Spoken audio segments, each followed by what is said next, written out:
और इस बीमारी को सबसे पहले खोजने वाले वैज्ञानिक थे डायली, इसलिए इसको डायली रोग भी कहते हैं। तो दोनों वैज्ञानिक और स्थान के नाम से इसके नाम हो गए।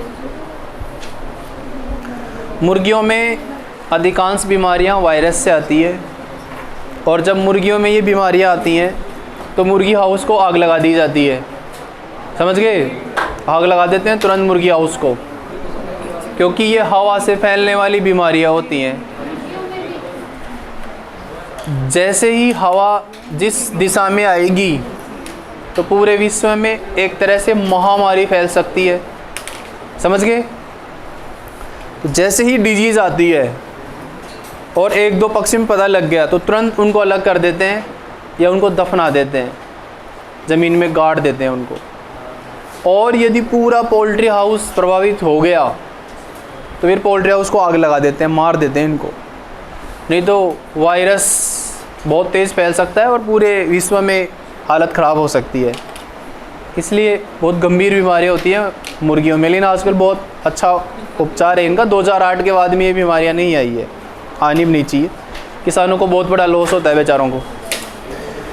तो आगे लिखो नोट करके, यह बीमारी सर्वप्रथम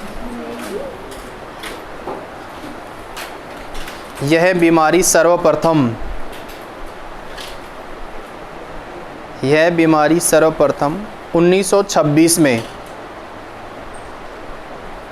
यह बीमारी सर्वप्रथम 1926 में न्यूकैसल इंग्लैंड में, न्यूकैसल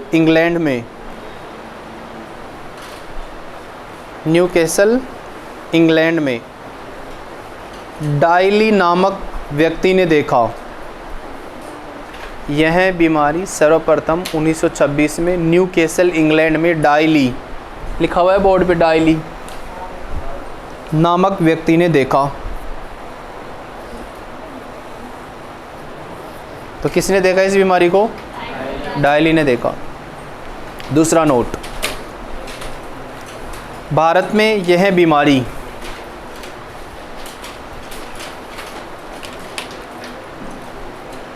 भारत में यह बीमारी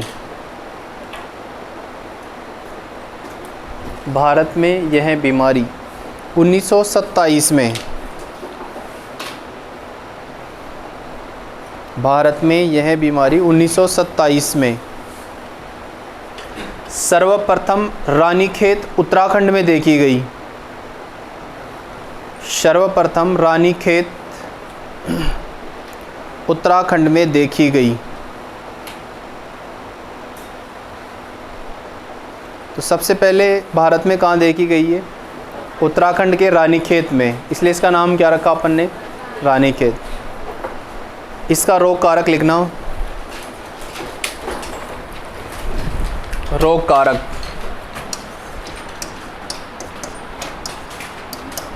इसका रोग कारक है एबोला या paramyxo virus. Paramyxo virus, Ebola या पैरामिक्सो वायरस से बीमारी फैलती है।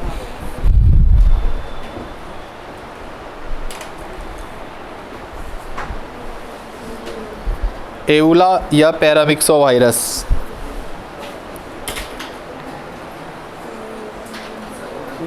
एबोला वायरस या पैरामिक्सो वायरस।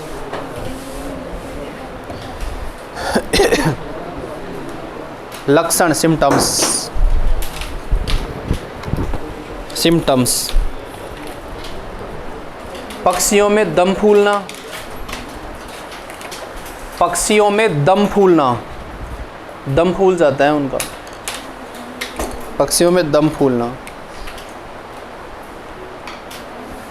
कोमा, खांसना, पक्षियों में दम फूलना, कोमा, खांसना, खांसी चलती है। कोमा, छींकना,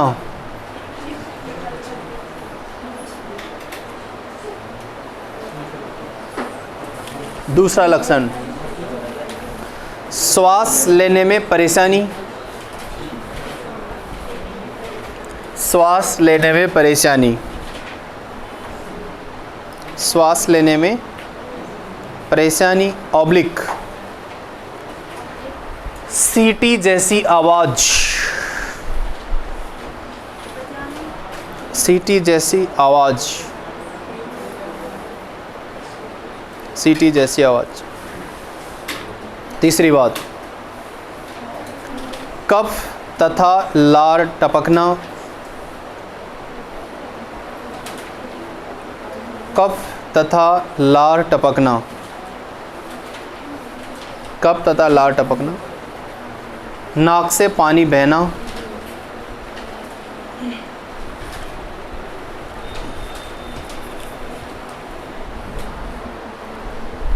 नाक से पानी बहना। और लास्ट है, पैर व पंखों में लकवा जैसे लक्षण, पैर व पंखों में, पैर व पंखों में लकवा जैसे लक्षण।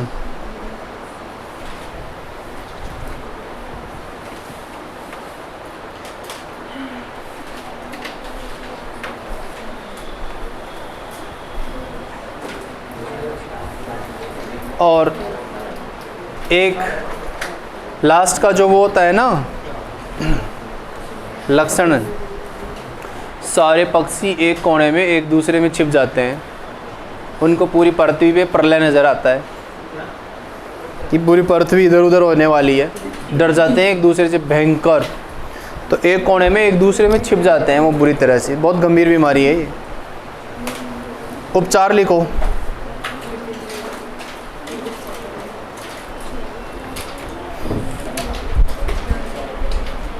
उपचार में वैक्सीन, एक वैक्सीन तो है लसोटा, ये तो लगती है एक दिन के चूजे में।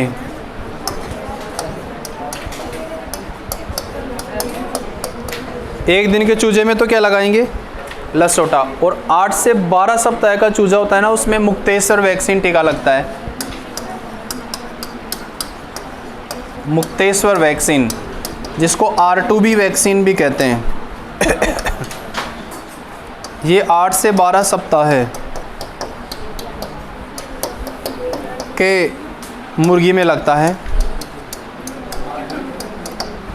8 से 12 सप्ताह की मुर्गियों को ब्रॉयलर कहते हैं, तो ये ब्रॉयलर में लगता है। यदि लसोटा लगाना है तो एक दिन के चूजे में लगाना है, और लसोटा नहीं लगाओ, मुक्तेश्वर लगाओ, तो 8 से 12 सप्ताह की मुर्गियों में लगाना है। ये पशु परिचर के एग्जाम में क्वेश्चन आया था, ये मुक्तेश्वर वाला। उसने पूछा कि ब्रॉयलर में मुक्तेश्वर टीका कितनी उम्र में लगाते हैं। 8 से 12 सप्ताह के चूजे ब्रॉयलर कहलाते हैं, मतलब कटने के लिए तैयार रहते हैं।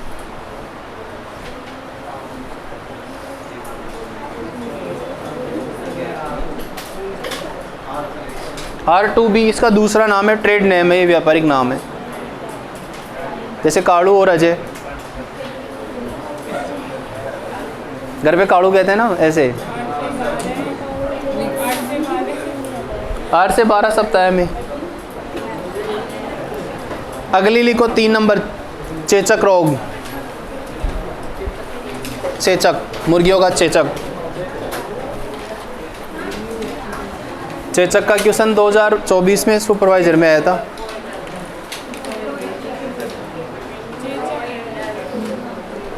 चेचक डिजीज, जिसको अंग्रेजी में फाउल पॉक्स कहते हैं। चेचक को फाउल पॉक्स भी कहते हैं, फाउल, फाउल पॉक्स, हमारे वाला फाउल है, पॉक्स, फाउल पॉक्स। रोग, गर्मियों में 8 से 12 सप्ताह के चूजों में। लिखो, नीचे लिखो रोग, गर्मियों में 8 से 12 सप्ताह की चूजों में। रोग गर्मियों में 8 से 12 सप्ताह की चूजों में।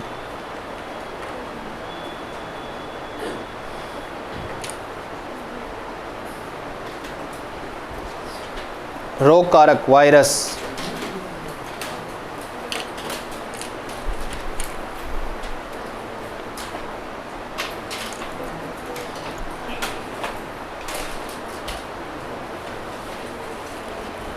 रोग कारक क्या है? वायरस। और इस वायरस को फैलाने वाले वाहक का नाम लिखो, बोरलेटा एबियम वाहक।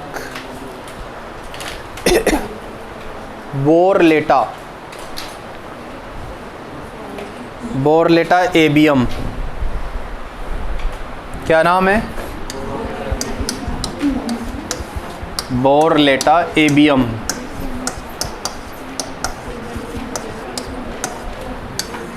प्रोटोजोआ होता है ये।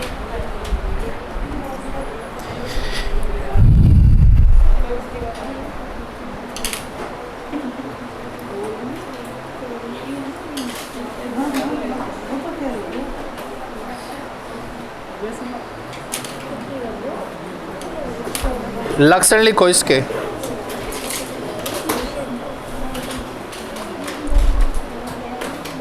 लक्षण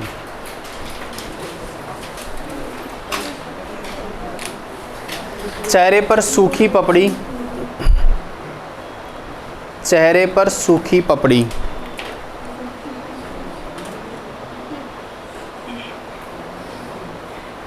चेहरे पर सूखी पपड़ी,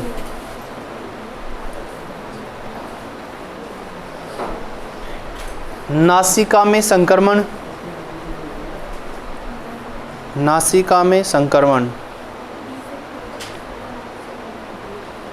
नासिका में संक्रमण।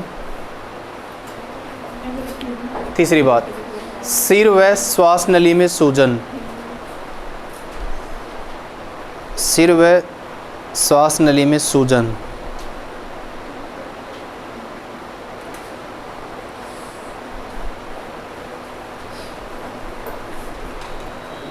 ओके, नीचे लिखो मुख्य लक्षण। मेन जो लक्षण है वो भी लिखो एक, ये भी लक्षण है लेकिन मेन लक्षण तीनों चारों में से। मुख्य लक्षण, मेन सिम्टम्स क्या है? पक्षी की कलंगी, मुख्य लक्षण में पक्षी की कलंगी, कोमा चेहरा, कोमा चोंच, कोमा टांग, कोमा पलक, पलक तथा त्वचा पर छोटे छोटे फपोले।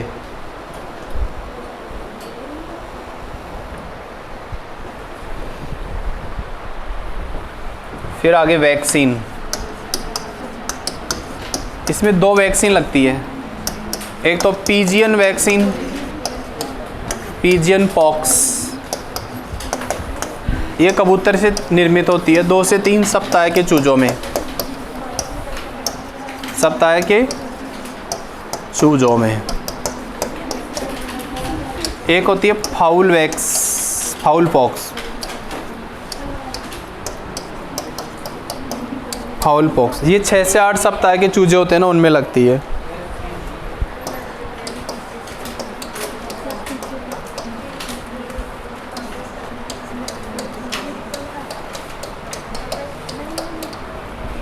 छः से 8 सप्ताह के चूजों में फाउल पॉक्स और 2 से 3 सप्ताह के में पीजियन पॉक्स।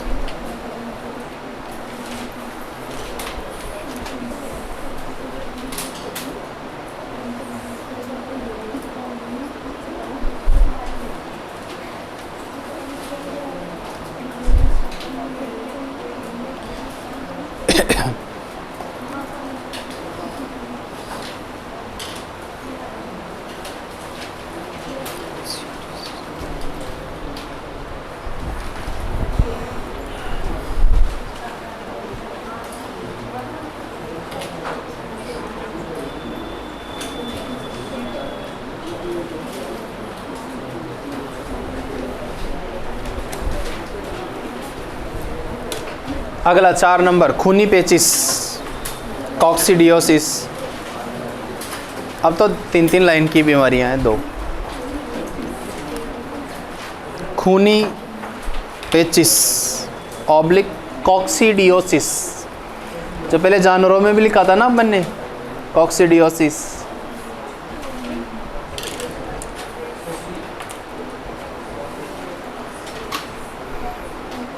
हिमेरिया जर्नाइर, कॉक्सीडियम जर्नाई लिखा था ना पीछे, वो जानवरों में लिखा, इधर अब मुर्गियों में लिख रहे हैं।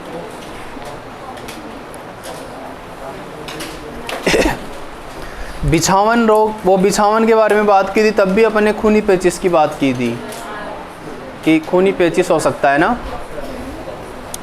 खूनी पेचिश या कॉक्सीडियोसिस में सबसे पहले आक्रमण 3 से 12 माह के चूजों में। आक्रमण लिखो, आक्रमण 3 से 12 माह के चूजों में। खूनी पेचिश या कॉक्सीडियोसिस जो रोग है ना, ये 3 से 12 माह के चूजों में ही आता है। 3 से 12 माह के चूजों में। और रोग कारक है प्रोटोजोआ।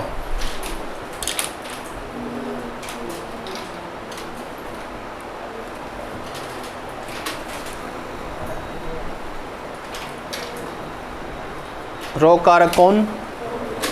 प्रोटोजोआ। उस प्रोटोजोआ का नाम है इमेरिया टेनेला। इमेरिया टेनेला, इमेरिया, इमेरिया टेनेला। बताऊँ क्या? नहीं, फिर भी बताऊँगा। वो लिख रहा है इमेरिया, इसमें जर्नाई था जानवरों में, इसमें टेनेला है तो भाई दोनों छोटे बड़े। इमेरिया टेनेला है ना। लक्षण लिखो,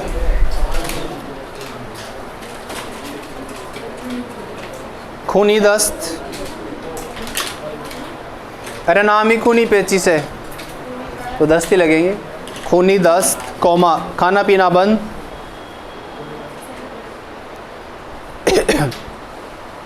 खूनी दस्त, खाना पीना बंद, खाना पीना बंद। पैर एवं शरीर पीले रंग का दिखाई देना, पैर एवं शरीर पीले रंग का दिखाई देना, ऐसे लगेगा पीलिया हो गया हो। पैर एवं शरीर पीले रंग का दिखाई देना, है ना। पक्षी नीचे की तरफ लुढ़क जाते हैं, ये सबसे इम्पोर्टेंट लक्षण है इसका। पक्षी नीचे की तरफ लुढ़क जाते हैं। देखो दस्त कोई भी हो, उसमें धनुषाकार हो जाता है जानवर या पक्षी, धनुष जैसा हो जाता है, क्योंकि दर्द होता है इसलिए। आपके भी पेट दर्द होता है तो आप इकट्ठे हो जाते हो, है ना। तेज़ दर्द होता है तो आदमी लेटता है तो एकदम इकट्ठा हो जाता है, बीच में से धनुष जैसा हो जाता है। एक बच्चे ने पूछा था अभी मुझे कि धनुषाकार लक्षण, जैसे खिड़कियाँ होता है ना, उसमें भी धनुषाकार, आफरा में भी धनुषाकार, इस कॉक्सीडियोसिस में भी धनुषाकार, क्योंकि 10 लग रहे हैं इसलिए। और तीसरा लक्षण है पक्षी सुस्त होकर चक्कर काटने लगते हैं। पक्षी सुस्त होकर चक्कर काटने लगते हैं, सुस्त हो जाते हैं बेचारे, वो चक्कर काटने लगते हैं। चक्कर इसलिए काटते हैं, सुस्त हो जाते हैं, उदास हो जाते हैं, दर्द हो रहा है ना इसलिए चक्कर काटते हैं, कैसे तो भूले दर्द को। और मैंने भी एक चीज़ बताई थी आपको, तीसरी बार बता रहा हूँ, प्रोटोजोआ के नियंत्रण के लिए सल्फर का यूज करते हैं। याद हो गया अब तो, बस तो मज़े करोगे। लास्ट बीमारी है बर्ड फ्लू, 5 नंबर रोग bird flu. Bird flu, bird मतलब पक्षी, पक्षियों का फ्लू। इसका रोग कारक है वायरस H5N1। ले बालक किधर देख ले, बर्ड फ्लू, कौन सा flu? Bird flu H5N1 virus से होता है ये, H5N1 वायरस। वायरस का नाम याद रखना भाई।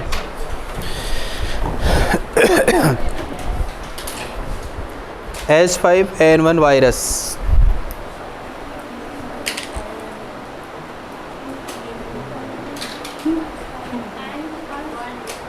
हाँ N1, H5N1। H1N1 से इंसान में स्वाइन फ्लू होता है। जितने भी फ्लू होते हैं ना उनका रोग कारक यही रहता है, H5N1, H1N1, H2N1 ऐसे ही रहता है सबका। लेकिन होना चाहिए वो फ्लू होना चाहिए, जैसे बर्ड फ्लू, आई फ्लू आपकी आंखों में आता है ना, वो H2N1 वाला आता है ऐसे। अन्य नाम लिखो इसका, फाउल प्लेग। इस बीमारी को फाउल प्लेग भी कहते हैं। मुर्गियों को फाउल कहते हैं, ध्यान रखना।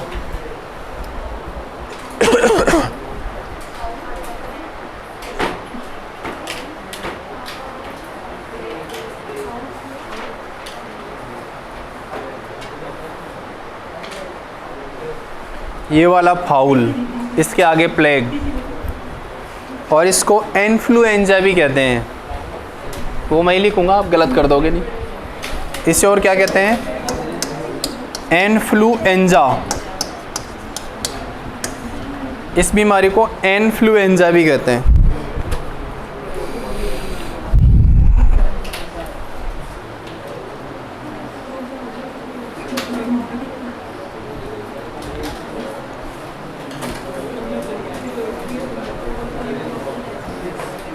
लिख दिया? लक्षण,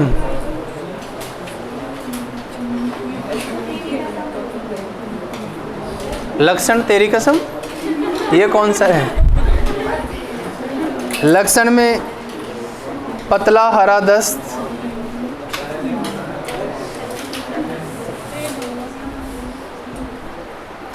पतला हरा दस्त। दूसरा, शरीर नीला पड़ना, शरीर नीला पड़ना।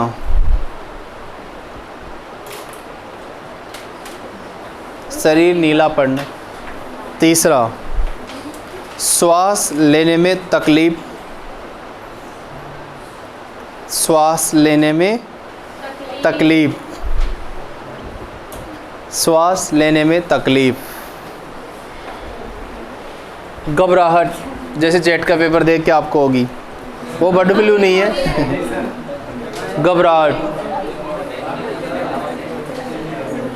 घबराहट और अचानक पक्षियों की मौत। घबराहट होने के बाद अचानक पक्षियों की मौत।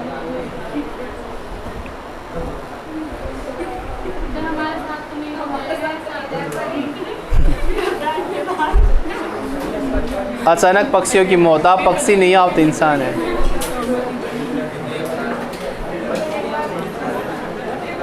ठीक है, इसके लिए बर्ड फ्लू ही वैक्सीन आता है। वैक्सीन का नाम बर्ड फ्लू वैक्सीन ही है।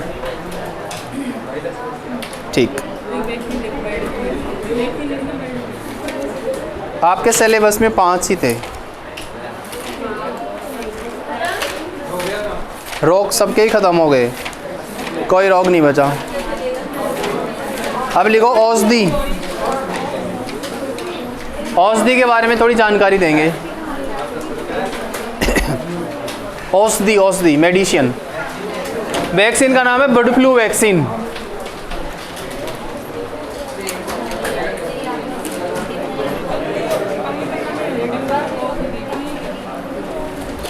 औषधि दवाइयाँ दोगे ना। अब औषधियों में से एक क्वेश्चन पक्का आएगा आपके, और अभी बता देंगे कौन सा आएगा।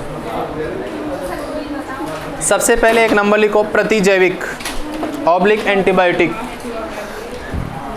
औषधियों में एक नंबर प्रतिजैविक या एंटीबायोटिक।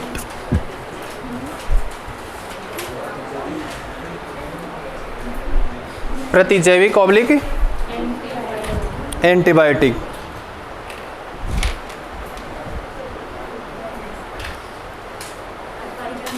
प्रतिजैविक ऑब्लिक एंटीबायोटिक। इसमें नीचे लिखेंगे प्राप्त किससे मिलती है ये। प्राप्त में लिखना फफूंद व जीवाणुओं से। यानी एंटीबायोटिक बनती किससे है? फफूंद व जीवाणुओं से। फफूंद व जीवाणुओं से। फफूंद व जीवाणुओं से।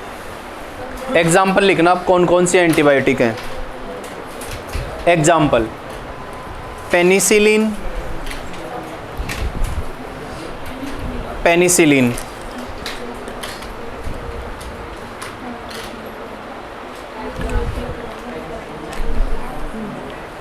पेनिसिलिन के बाद स्ट्रेप्टोमाइसिन, स्ट्रेप्टोमाइसिन, स्ट्रेप्टोमाइसिन। तीसरा क्लोरोमाइसिटिन, जिसके लास्ट में सीन ही सीन लग रहा है वो सब इसी टाइप में ही होती हैं। Chloromycetin, Chloromycetin, Chloromycetin. 3 लिख दी, ये इम्पोर्टेंट नहीं है। 2 नंबर लिखो जीवाणुरोधक। 2 नंबर जीवाणुरोधक मतलब जीवाणु की वृद्धि को रोकने वाली, रोधक मतलब वृद्धि रोकने वाली। जीवाणुरोधक ऑब्लिक एंटीसेप्टिक, एंटीसेपेटिक, से आधा पैटिक, एंटीसेप्टिक। जीवाणुरोधक ऑब्लिक एंटीसेप्टिक। इसके वेरी मोस्ट लगा देना, ये जेट में आएगा आपके। श्योर आता है या फिक्स है। और इसमें भी जो आएगा वो दवाई का नाम लिख लो डायरेक्ट। एग्जाम्पल बोरिक अम्ल, बोरिक अम्ल को स्टार, चांद, सूरज, पृथ्वी सब लगा दो। बोरिक अम्ल, बोरिक अम्ल सबसे इम्पोर्टेंट। आपसे पूछा जाएगा कि निम्न में से जीवाणु रोधक औषधि है बोरिक अम्ल। दूसरा एग्जाम्पल डिटॉल, डिटॉल, डिटॉल। तीसरा आयोडीन। हेलो हेलो बे आया मिला ना मैडम, अभी मैडम आया मिला बैठे आपने ऑफिस से। हाँ तो मैं गया, मैडम मैं भी गया, मैं मिला वापस 12-1 बजे मीटिंग छवा की अभी, जो वापस मिला 12-1 बजे। हाँ मैं मीटिंग छवा की उदयपुरिया गया, वे उदयपुरिया गया, उदयपुरिया। तो मैं कह रही हूँ 12-1 बजे मिला वापस से। हाँ 12 से 1 के बीच में मिला, मैं फ़ोन कर दिया तन। हाँ ठीक ठीक ठीक।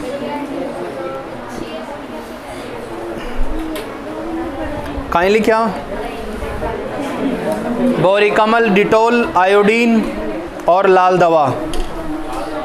लाल दवा भी लिखो।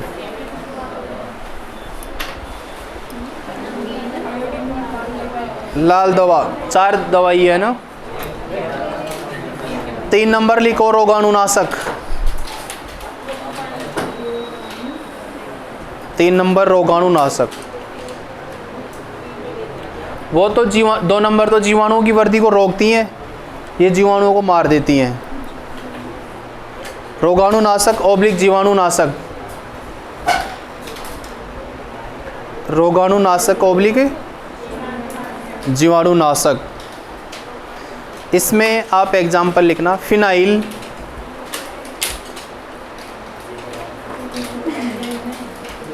फिनाइल,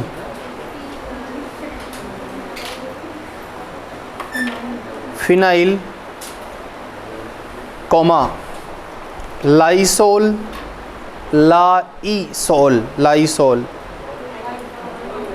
लाइसोल, कोमा चूना, कोमा कार्बोलिक अम्ल ऑब्लिक फिनॉल, कार्बोलिक अम्ल कार्बोलिक अम्ल, कार्बोलिक अम्ल ऑब्लिक फिनॉल, इसका दूसरा नाम फिनॉल भी है कार्बोलिक अम्ल का। इसमें कार्बोलिक अम्ल को स्टार लगा दो।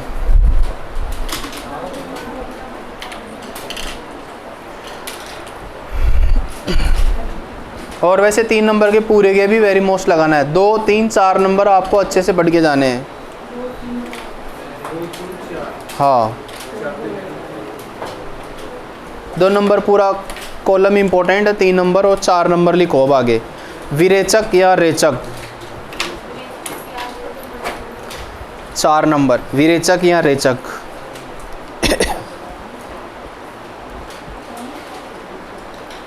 विरेचक या रेचक, विरेचक या रेचक। औषधियाँ जिन्हें खिलाए जाने पर, लिखो इसके आगे, विरेचक या रेचक के आगे। औषधियाँ जिन्हें, औषधियाँ जिन्हें खिलाए जाने पर, खिलाए जाने पर दस्त आने लगते हैं।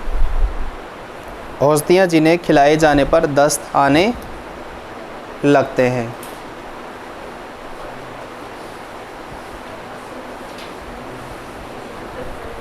अब इसमें 1 नंबर लिखो हल्के दस्त,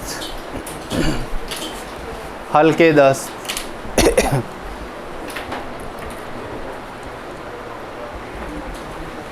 हल्के दस्त कौन सी से लगेंगे? इसबगोल का छिलका,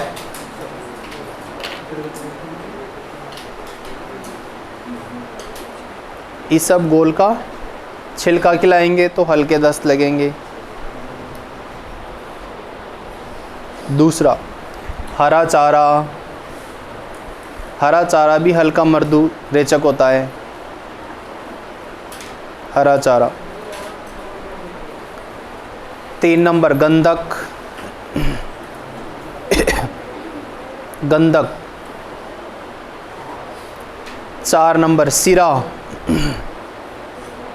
सिरा होता है ना मोलासस, सिरा भी खिलाते हैं। सिरा नमक टाइप का होता है। 2 नंबर लिखो मृदु रेचक,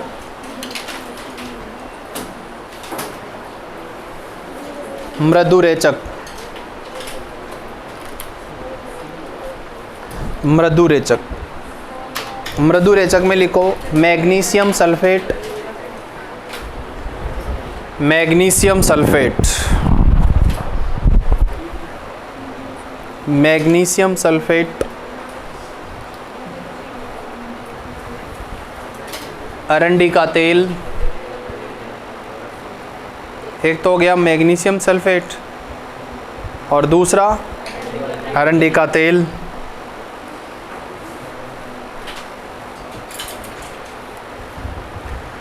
तीसरा अलसी का तेल, अलसी का तेल। मैग्नीशियम सल्फेट, अरंडी का तेल, अलसी का तेल। चौथा सोडियम सल्फेट, चौथा है सोडियम सल्फेट, सोडियम सल्फेट। ये मृदु रेचक का काम करते हैं। तीसरा है तीव्र रेचक,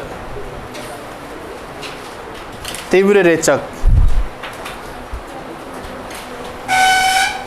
तीसरा है तीव्र रेचक और तीव्र रेचक में है barium chloride, barium chloride, barium chloride और क्रोटन का तेल, कॉटन नहीं क्रोटन का तेल।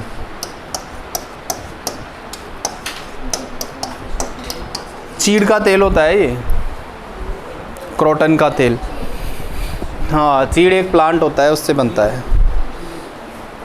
तो ये तो थे विरेचक या रेचक। अब 5 नंबर उत्तेजक।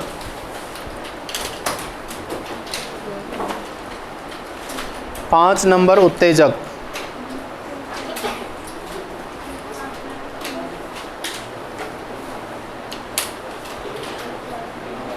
5 नंबर उत्तेजक जिनको पीने के बाद उत्तेजना पैदा होती है। एल्कोहल,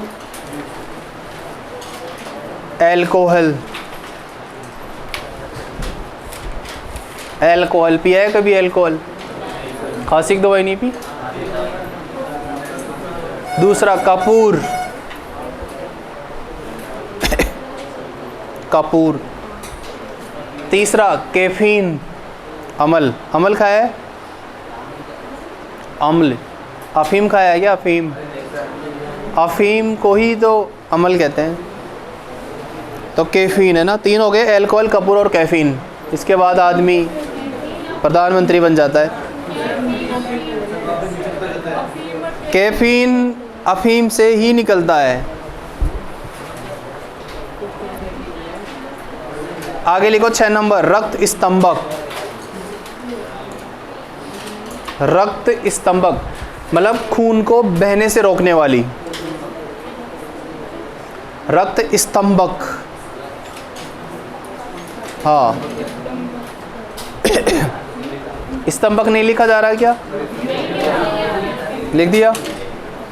रक्त स्तंभक के आगे ये भी तो लिखो, रक्त बहाव को बंद करने वाली।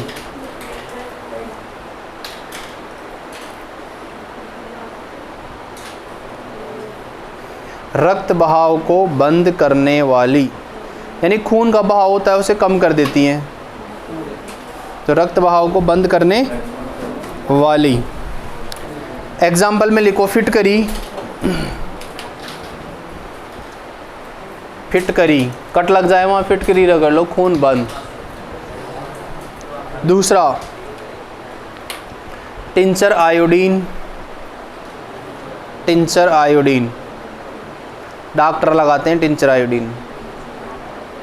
एक्सीडेंटली केस रहे होते हैं तब एक पीले पीले कलर की दवाई आती है, जब आदमी लाल लाल रंग की दिखती है। अफीम, अफीम को खाने से भी खून रुक जाता है।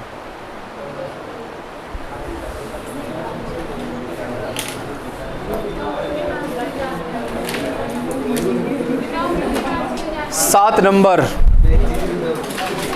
मालिश तेल, मालिश तेल।